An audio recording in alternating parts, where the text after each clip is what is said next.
Greetings, Pilgrims, and welcome to another episode of the Polygon Pilgrimage. And today we're going to be going over some tips for speed modeling. This is something that was very important with the recent global game jam, which I'll be talking about in another episode. But for today, we're going to go over my sort of top 10 tips for speed modeling. So, number one is definitely a use of symmetry. So you see here I have this key model that I've created for you guys today, and I'm going to go over the various parts of it. Now, if we zoom in on the little part here I call the key notches, this is the part that actually moves the tumblers in a lock. So as you can see here, it's a pretty complex shape. It's got three little tongs there, and then it does narrow in the back. So what I've done here is I've actually only modeled 1/4 of this. So if you take away the symmetries here, you'll notice this is the final model here. And it's really just 1/2 on two different axes. And then as you apply the symmetry modifiers, we get to our full shape. This is so important, especially for if you have some corners here that say have a rounded edge to them or some kind of detailing that you know you can make use of this technique, then definitely do so. I propagated this over here. We'll jump over here just for a moment. I planned out my plan of action here was to take this box, and you can see here I've already set, let me solidify that so it's a little easier to see. I took this box and I pre-planned my work here, so I had 3 and 3 because I knew I was going to take these vertices, scrunch them down, move them up, and I needed these two lines to then take these two edges and to chamfer them, to separate them out, to make the notches. You can see how that worked out from here. So I went from that to this by planning ahead. Alright, so tip number two is to use overlapping UVs. Now, not a lot of people do this properly, so we're going to explain how to do it properly. So this is our final key here, which has all the pieces put together, and what I'm going to do is I'm going to launch my text tools. I'm going to launch a UV editor. We're going to take a look at this. Now, it's off screen, so pardon me a moment, I'll bring it over here. So what I have here is, this is the unwrap for the model. You can see here, here's the key ring, here's the little bobble on the end, the little decorative part, and this is the 2-part for the little key notches there. And you can see if I zoom out on the textures here, you can see some pieces of the texture are actually, or some UV shells rather, are outside of the texture space. Well, what does that mean? They're not going to get painted then, right? No, if you look carefully at the key, or not even all that carefully, it's fully painted. And the reason is that the 0 to 1 texture space here gets tiled automatically by every software ever for 3D modeling, for game design, that sort of thing. It's just sort of the way that it works. So we take advantage of that, and what we do is we take the same shells, and if I take this shell here, for example, and I'm going to set it to move, and I'm going to move it backwards by -1 texture tile, you'll notice it lands exactly on where it used to be. So what I've done here is I've said, okay, well, for things like normal mapping, pardon me, for things like ambient occlusion, you're going to run into problems if you have geometry that is sharing UV space, but it's physically in the same spot on the UV sheet. So you can do both by doing this trick. So you stack them like this to begin with, to plan out where you're going to put your shells. Then, for every shell that is not going to be calculated for your normal map, you're going to move it. So what I'm going to do is I'm going to move this by exactly 1. Exactly 1. It has to be whole numbers. There we go. 1. And now this would also work if I put it to 2, 3, 4, all the way up to 10,000. As long as it was a solid number, it will tile exactly. So I've done the same thing here with the decorative bobule on the end. You'll notice the green line here means that exactly half of it is on this side and half of it is on this side. And it just so happens that the half on this side is over here. Doesn't matter. This half is over here. That's fine. As long as I take only this half and use it in the normal map calculation, because that is the part of the normal map that is being displayed within our 0 to 1. Then I've done the same thing here with the little key notches. So this top facing part is the one that's actually on the sheet. The bottom facing part is not. But we'll see in a little while that that's not a problem. And then of course the actual shaft of the key here, I forget what I called it in my part over here, but the actual bar here for the key is in its own space because it's a unique item. It doesn't have to share. You could share. You could split it down the middle and share only half and half, but with this particular unwrap, that's not necessary. All right. So that was tip number 2. Let me go ahead and collapse all this. Perfect. All right. So tip number 3 is to use intersected parts. Now, this is not bad. However, you do want to be a little careful. It's okay to intersect things, but understand that every part needs to be unwrapped and needs to be on the texture sheet. So, if you have an intersection and you have a part of a wall or something that's going far too in, it's going to take up space on the texture sheet and we're never going to see it. So here's an example. This over here is the what I started with to make the key today. So I'm going to come over here and look at these individual items. See, this is a torus, this is a cylinder, this is a box obviously, and this is a sphere. So I look at the torus, I'm going to make it transparent, I'm going to zoom in on it. So let's look here. So here, this is before I did this, so I want to do it here to show you guys. I took the cylinder here and I'm going to move it so that it intersects with the torus here. And if I go back in here, there we go. Now you can see it's actually pushing inside the torus. The reason being, I don't have to model these two connecting. They don't have to be watertight for a speed modeling type of thing. If you're in like a game jam or something like that, this is perfectly acceptable. And the reason being is that because it interpenetrates, you're never going to see this face on the end, so we can delete that face. And that saves you one polygon down. It saves you a little bit of room on the texture sheet. You don't have to have the caps. You'll notice that the caps are both covered by something.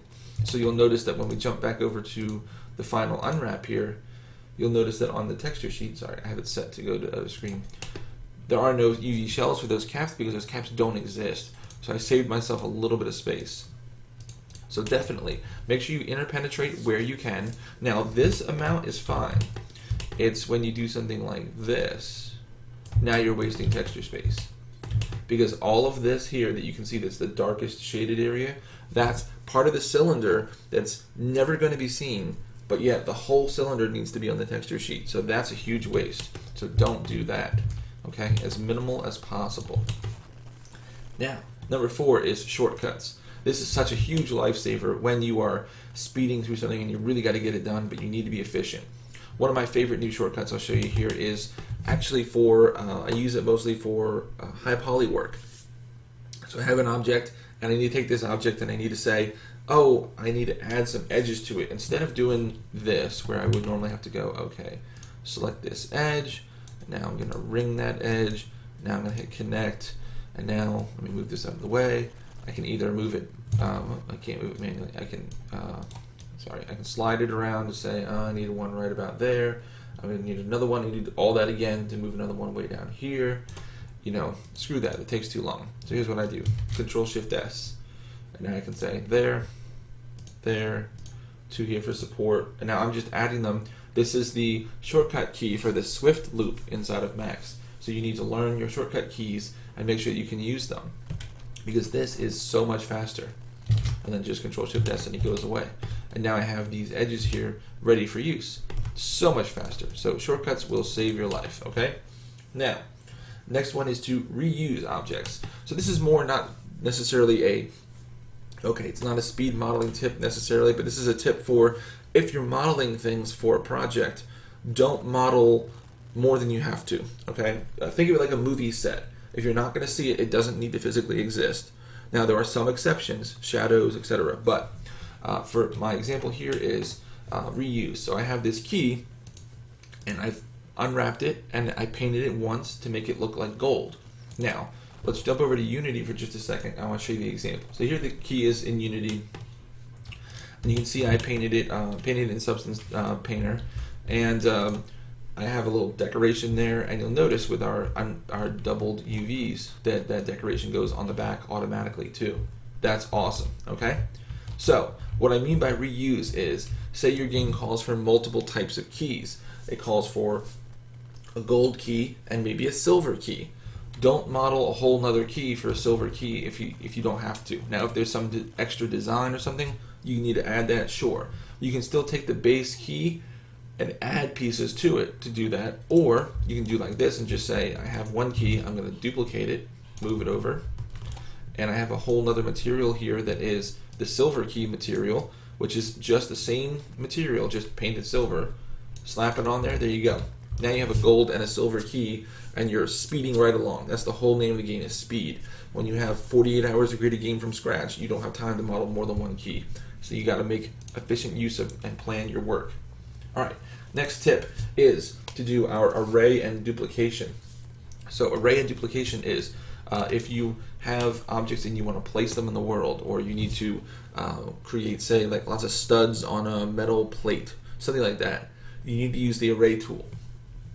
Now, it might be different for your piece of software, but for mine, I just click it, I say tools, I say array. And here I have this huge options, it's awesome. 10, I'm going to preview it, and then as I increase the slider here, you'll see it's spacing things out completely evenly. So I can space these out and say I need a whole bunch of keys on a wall. Or if I wanted to make rings, I could do something like this. And then I have options to rotate them. Let me see in my rotation here, like this. So I can do all kinds of things. So if they were rings in like a chainmail or a chain, I could rotate them as well, and that would be very helpful. So we can cancel that for now. So definitely array and duplicate, use that. Number 7, we kind of already went over. Number 7 is only build what you need to. Obviously, I didn't build extra pieces. I didn't build, if you have something that's never going to open, like a box, and it's never going to open ever, and you're sure of that, don't build the interior of the box. You're never going to see it. Number 8 is use presets. Absolutely use presets. So I had to make this key, right? Well, I'm not going to be face modeling every part of it. No. I said, you know what? A torus gives me the core of what I need. Then I tack on a cylinder. I can modify a box, and I put a sphere on the end for decoration. And I have a key. I use that so quickly. I use the presets because I don't need to go and rebuild, pardon me, rebuild the torus by making one part and then rotate it by 60 degrees 6 times. You don't need to do that. Number 9 is use the grid. Please, please, please use the grid. You'll notice that if I click on this torus, it is 0, oh, sorry, my logo's in the way, 0, 0, 0 to the world. Absolutely. So you want to definitely use the grid, align things. You'll notice these have various Y components here, but for the most part, this one is a little different. All of these have 0 on the Z. Everything is aligned on this plane. It's all aligned and perfectly centered to the 0. And the reason being is when you're done with the key, you select this torus and you say, this is where I want my pivot to be. So that when you're in the game and you need to put the key on a wall or in a character's hand, you've aligned everything properly to the grid. All right, and now the final tip here is snapping. So I don't really have a good example of snapping in this particular key example. However, snapping is very important in your game making. You want to make sure that you leave yourself either a vertex that can be snapped to, or even when you're modeling objects, snap things together. So I guess a good example would be here if you have the cylinder. And let's say, for example, that this was a separate object. Let me make sure that's, yep, all around. So for the cylinder, I'm going to detach this. Okay, we're just going to pretend it was a separate piece. And say you were making a modular key for some reason, like you can have this key get longer, okay? Well, what we're going to do is we're going to move this out of the way, move this out of the way. Okay, so by snapping, instead of spending time to kind of, is it close enough, is it close enough, I'm going to get in here, I'm going to turn on my 3D snapping, and I'm going to say, you go right there. And that way I know it's perfectly aligned. So you snap things together all the time. Big trick is if you have like a cylinder shape. Say you had a cylinder shape and it was a like a pillar. So I'm gonna do this. It's gonna look weird. Okay, there we go. So say you had like a pillar, right? And your pillar, did I do that right? It looks like it's incorrect. Just a second. 90. Yeah, it just looks weird. Okay. So say you have a pillar here, right? And you need to place it in the world. And you want to place it at exactly a certain grid spot. So you can have them nicely spaced out by, say, every 3 meters, something like that. A great way to do this is if I do this and this and this and this. So instead of having a flat bottom to it, most people would delete the bottom of the pillar. But don't do that. Here's what I'm saying is do this. You insert, okay, and I'm going to weld all these vertices together. So I'll bring this up, weld them all together. Now, I can snap my pillar to the world based upon this vertex. So I can just snap, snap, snap, snap, snap, and I know that this vertex is at these positions here. And so then I can say, okay, well, if I move it to, 0, 0, 0, then the pillar will be 0 to the world.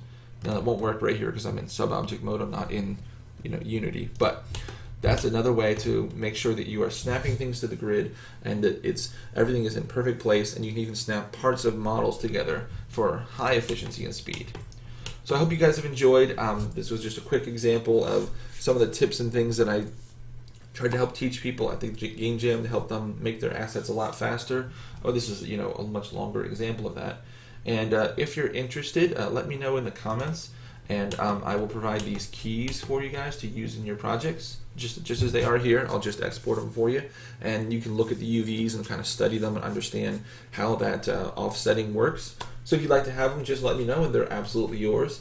So until next time, keep practicing, get better, and I'll see you next time as the pilgrimage continues.